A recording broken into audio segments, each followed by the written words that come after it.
নিজস্ব শোরুম আছে, যারা কী করে পুরান গাড়ি কেনে আবার পুরান গাড়িটার দুইয়ের মুখে পলিশ করে আবার নতুন দামে বিক্রি করে ফেলে, 10,000 টাকা 20,000 টাকা ডিসকাউন্টে বিক্রি করে ফেলে। কিন্তু অন্য কোনো কোম্পানির গাড়ি সেগুলো পাবে না।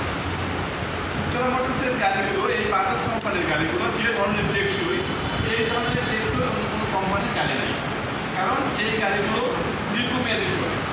আপনি পার্টস বলেন, স্পেয়ার পার্টস, এই গাড়ির প্রত্যেকটা স্পেয়ার পার্টস সকল জায়গায় বাংলাদেশের যে কোনো প্রান্তে যাবে সহজে পাবে। অলি গলি ছোটো ছোটো বাজারও দেখবেন যে এই বাজাজ মোটরসাইকেলের স্পেয়ার পার্টস পাওয়া যায়।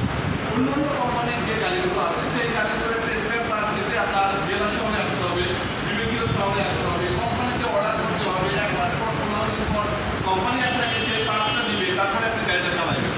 সুতরাং একটা গাড়ি মানুষ ক্রয় করে সেক্ষেত্রে সে জরুরি কাজ করার জন্য, ইমার্জেন্সি কাজ করার জন্য, আমার গাড়ি কেনার পর যদি একটা পার্টের জন্য আমার 1 মাস পয়সা টাকা লাগে, 15 দিন পয়সা টাকা লাগে, তাহলে সেই ক্ষেত্রে আমার লাভ হবে।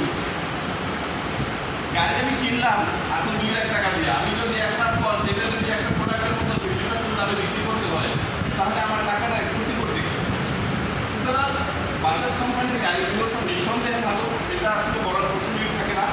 কিন্তু আমরা আসলে আপনাদেরকে জানতে চাইবো এইটুকুই যে আমাদের সার্ভিসগত কোনো ত্রুটি আছে কি, আর যদি সার্ভিসগত ত্রুটি থাকে তাহলে আপনারা নিঃসন্দেহে আমাদেরকে বলবেন। আপনাদের পরামর্শ অনুযায়ী আমরা আমাদের সেবাটা সুন্দর